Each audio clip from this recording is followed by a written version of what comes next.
मकबूल भट्ट साहब ने जिंदगी ते जदोजहद ने हवाले नाल जरी कोई तकरीब है जिला उसने पर गल करो तो बहुत सारे उसने पहलू न बहुत सारिया उसनिया परतां जितना तुसा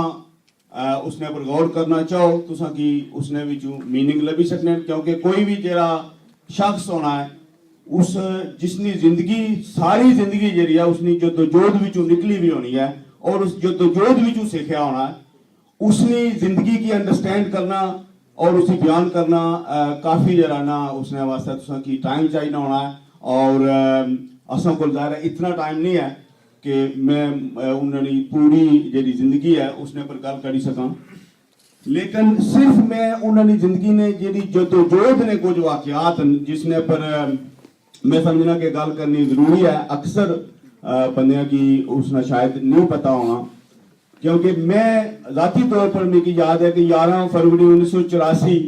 जिस वेले भट्ट साहब की फांसी हुई सी तो उस वेले मैं माड़ी उम्र तकरीबन 23-24 साल सी कराची यूनिवर्सिटी में पढ़ना सा तो सियासत नाल मेरी सिर्फ इतनी दिलचस्पी है सी कि इस्लामी जमीयत तुलबा वाले जिला कोई उन्होंने जलसा शलसा वै तो जे मैं उत्थे व्याह तो मैं उत्थे ला जाना होना सा क्योंकि वाल साहब की तरफों ये हिदायत होनी सी कि तू इस्लामी जमीयत तुलबा की हिमायत करनी है तो मैं उन्होंने हिमायत करना होना सा इस हद तक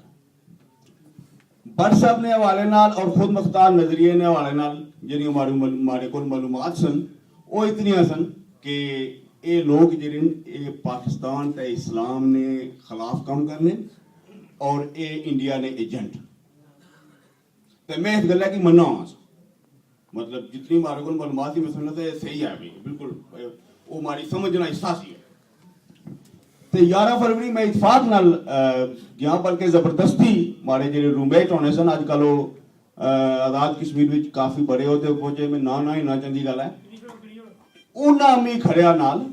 कि तू जुल उठा था मैं उन्हें यार नहीं मैं कार जाना लिहाजा मारना ट्रेन स्टेशन और जुला सा टिकट गिन साऊं तू उस जिला मुजाहरा खत्म हो सी उला सा टिकट गिनी सा उस मुजाहरे ने दौरान इंडियन एयरलाइन पर पहले पत्थर होया फिर इंडियन एम्बेसी पर होया मैं ना गड्डी चो बाहर निकलिया ना मैं बटा मारिया ठीक है मैं चुप करी बैठा रहा वही खत्म हुआ तो टिकट गिना कार जमा मारी इतनी दिलचस्पी सी लेकिन जिस वेला अस इंडियन एयरलाइन को वापस पहुंचे दोबारा किया पहुंचे ये जो एक्सपीरियंस पॉलिटिशियन उन्हें पता होना उन्हें की पता लेकिन उन्हें नहीं पता वो एक बार होगी और दो बारी किया जुले उन्हें जी तो गिरफ्तारियां कोई नहीं हुई देर फोर जो दोबारा उसे वापस गया तो पुलिस मौजूद सी पहली बार उसे पुलिस को नहीं सी जिस वेला दोबारा उसे गया तो पथराव फिर शुरू होया फिर पुलिस वाले आंसू गैस सटी है एक शैल उस गड्डी जी अच्छी टठा सा यूनिवर्सिटी दी बसा सन जिसने मैं बैठा था तो त्रै होर ही मारे जी आए जेरे अंदर ही बैठे थे जिला आंसू गैस असी लगी मतलब शीशे जो छाला मारी तो बाहर गया और मिगी नहीं सी पता कि तरीकाकार क्या होना ये जी सियासत ना लिहाजा मैं बाहर जी दखल ही गया जिथे बंदे और खड़े तमाशा तकने सन लेकिन क्योंकि हमारी अखियां जो पानी बदना सी उत्थे एक बड़ा तगड़ा जवान सी जरा ना सिविल कपड़े में उसमें इतों पिछू पकड़िया चाया टूरी पे आ गए जाई तो पुलिस वाले कह सकिया पुलिस वाले नहीं पोड़िया और वो नहीं अपनी उस जी उन्होंने पिकअप वैन सी उसने पासा खड़न लगे सन तो मैं जाहिर मारे जरा कद निका सी तो मैं थोड़ा जो और थल्ला हुई था उसे नसी गया जिला मैं डटा उसका बंदे फिर नहीं पोड़ी ना फिर उन्होंने गड्डी जा सकिया उन्हें चंगा कोटिया मिगी और मिगी आखिर नारे मार कश्मीर बनेगा पाकिस्तान ते मैं तो मारने ही नारे होने पर मैं भाई मैं तो पहले ये मारना है ना मिगी क्यों मारने हो उन्हें आज तो कश्मीरी ये वो उन्हें बेसिकली गाली कटियां बेगारत आखिया ने और गाली कटियां ने चंगा मारिया ने फिर जिला मैं एक एक्टिंग करिए में मैं बेहोश हो गया तो उन्हें मारे गोजे जो पैसे कटे घड़ी लाई ने मैं ठीक है भाई जो मारो ना उन तो बाकी ठीक ही है उस वेले मेरी एक आवाज आई है तो एक बंदा आना सही इसको क्यों मारते हो बाबा ये मर जाएगा इसको थाने ले चलो वो सिंधी पुलिस वाला भी उत्थे बैठे थे तो मेरी रील आई होया कि इस मी को नहीं Maria that was the day कि जिस तो बाद मैं 3-4 दिहाड़े माहौल फिर जेड़ा ना खान पी के नहीं सी होना क्योंकि तो मुके जो मारने से ते मैं चमचा ना चाह पीना होना तो दोस्त जेड़े हसने होने तो मारे पर वे तू बड़ा जेड़ा ना मजारे कान गया सी लेकिन उस तो बाद मैं ये सोचना शुरू किया और मैं कोशिश की है कि पता करा कि ये मसला क्या और भट्ट साहब की जिंदगी ने वाले नाल पर्टिकुलरली कि हु वाज दिस पर्सन तो मिकी बहुत अरसा सिर्फ इतना ही पता लगना सी कि मकबूल भट्ट साहब जेरे ओ परले पासों आए सन फलाने ग्रां पैदा हुए सन इधर आए सन और ओ खुद मुख्तार कश्मीर चाहने सन ते मुसल्ला जदोजहद नजरिया चाहने सन लेकिन जिचर तक बाकी जरा ना उन्होंने अकीदत बेशमाल लवनी सी तहरीरों में लेकिन उन्हें बारी मालूमात बहुत घट लवनी जिस वेले सफीर उरियत एक किताब छाया हुई है ख्वाजा रफीक काशिफ प्रोफेसर मीरपुर उन्होंने छापी जिसने भी उन्होंने भट्ट साहब ने जेरे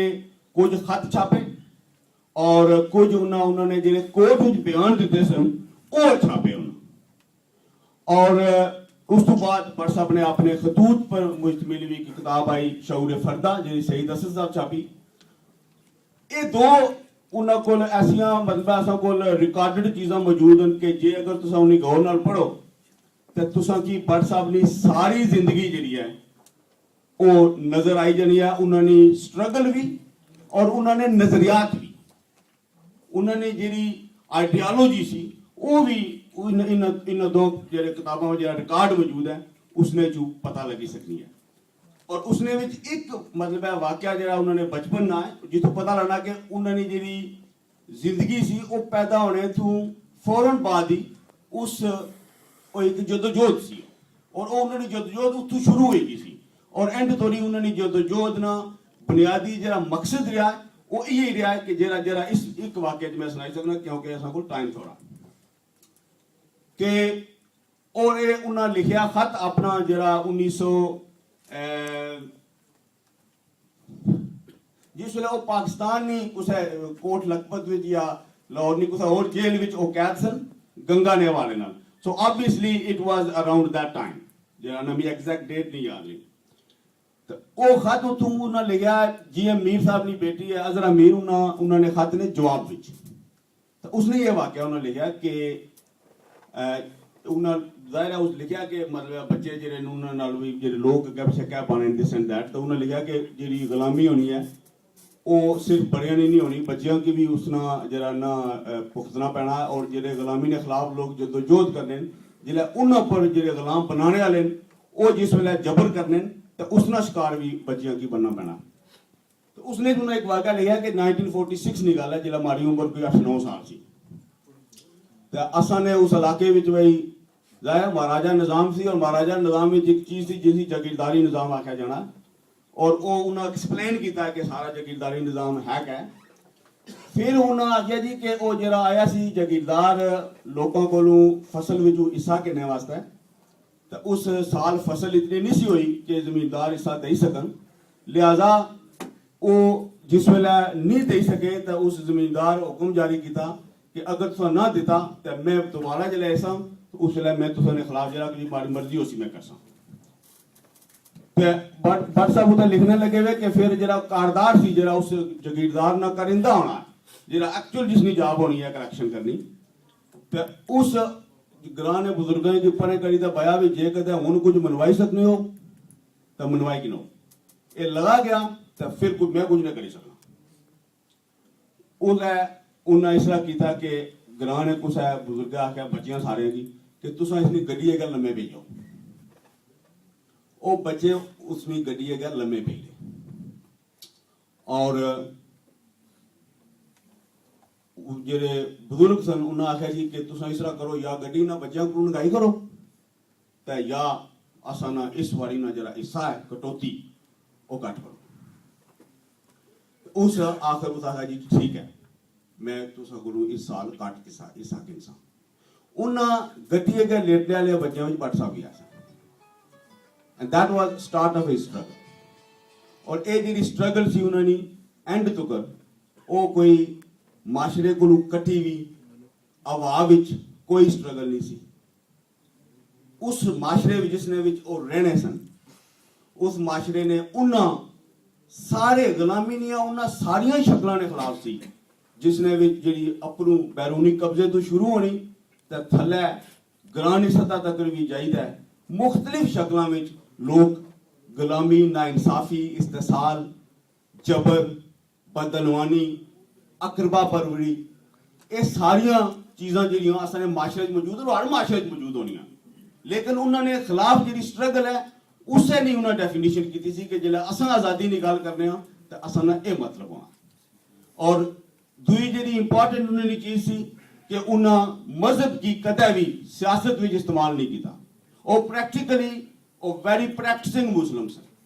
ਜਿੱਥੇ ਜਿੱਥੇ ਵੀ ਰਹੇ, ਜੇਲ੍ਹਾਂ 'ਚ ਵੀ ਰਹੇ ਤੇ ਜੇਲ੍ਹਾਂ ਤੋਂ ਬਾਹਰ ਵੀ ਰਹੇ। ਜੋ ਕੁਝ ਮਾਰੇ ਕੋਲ ਇਨਫੋਰਮੇਸ਼ਨ ਉਹਨਾਂ ਨੇ ਮੈਂ ਇਕੱਠੀ ਕੀਤੀ ਹੈ ਕਿ ਹੀ ਵਾਸ ਵੈਰੀ ਪ੍ਰੈਕਟਿਸਿੰਗ ਮੁਸਲਿਮ। ਔਰ ਉਹਨਾਂ ਨੇ ਜਿਹੜੀ ਇਨਸਪਾਇਰੇਸ਼ਨ ਸੀ